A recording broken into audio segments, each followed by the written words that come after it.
Hey everyone, I keep getting a lot of questions on numbers 20 and 21 from quest number 19, so I'm going to run through those real quick because I've had as many questions as I've had so far. I'm sure a lot more of you have more.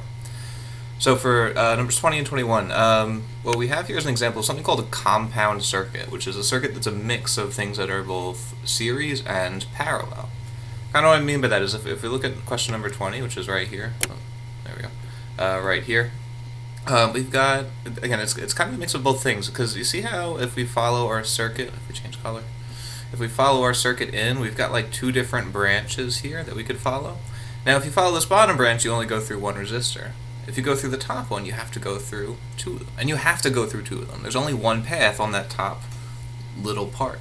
So what we have is kind of a series circuit in combination with a parallel circuit. So you've got these two different things mixed together. So here's what I'm going to do. I'm just going to add two resistors at a time. So we've got, I'll start by just redrawing our original and doing a horrible job of it. There we go, close enough. Okay, so again, what I'm going to do is I'm going to combine these two resistors up top first. My values are 8 ohms for all the resistors. Yours might be different, so again, plug in your own numbers here. So this is 8 ohms, and then 8 ohms. And again, on top, I think we have a series circuit. So I'm just going to combine the two. And in a series circuit, it's really easy to add them together because they just add together. So I'm just going to combine them, and when I do that, I get something that looks kind of like this. And the idea here is that this resistor, well, what I did was I combined the 8 and the 8. 8 plus 8 is 16. And this is 8. Cool. And then once you get to this step, you actually already answered something kind of similar to this, I think in questions like question 18, where we just have these two, in parallel. They're not the same values anymore, but we can use the same idea.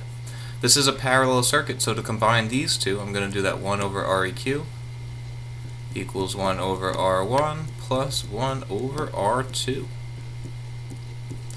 Plug in our two resistances. I got 1 over 16 plus 1 over 8.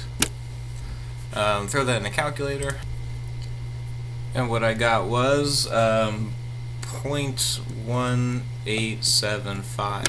But one thing, if you watch that whole video on parallel circuits, that I really tried to emphasize was that this idea that is not Req, that is 1 over Req. That's 1 over what we're looking for.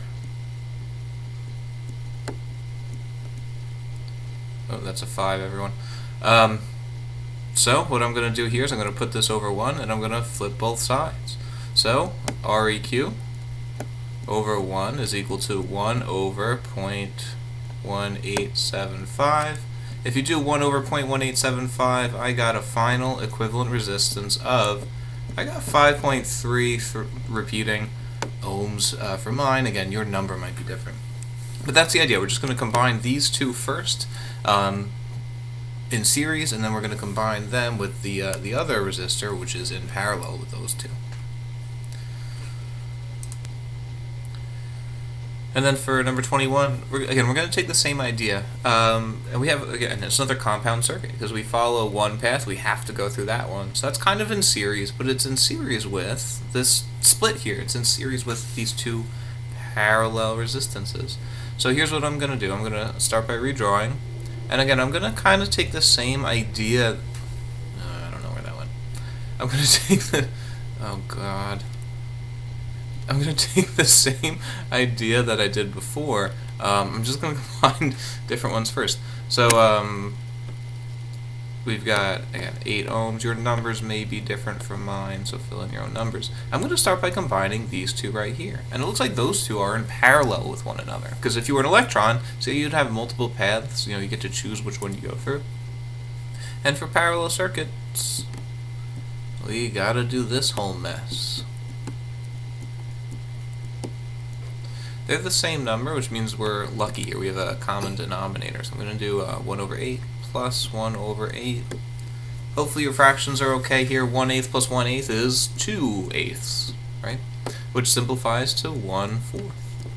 But again, that is not the equivalent resistance. That's 1 over it. So 1 over Req equals 1 over 4. Flip both sides. Req. Oops, Req is equal to 4 ohms. So basically these two, when you combine them, are equivalent to 4 ohms. So I'm going to redraw the circuit kind of like this. We've got an 8 ohm resistor, 8, and again, I combine these two, so I'm just going to like kind of make them one resistor, or a single resistor with a value of 4. And then this looks like a really simple problem all of a sudden, right? Because we had, we've got our, we've got just an 8 ohm resistor in series with a 4 ohm resistor. And in series, it's nice and simple. You just do REQ equals the first one plus the second one. And so then you get 12 ohms. So again, the idea here is this. For both of these problems, we're just going to combine them 2 resistors at a time. For this one, we combined the series first and then did this larger parallel. Here, we did the parallel and then combined the larger series. But that's all there is to it. Hopefully that helped. If you're still stuck, just send me an email or comment on the assignment and I'll get back to you.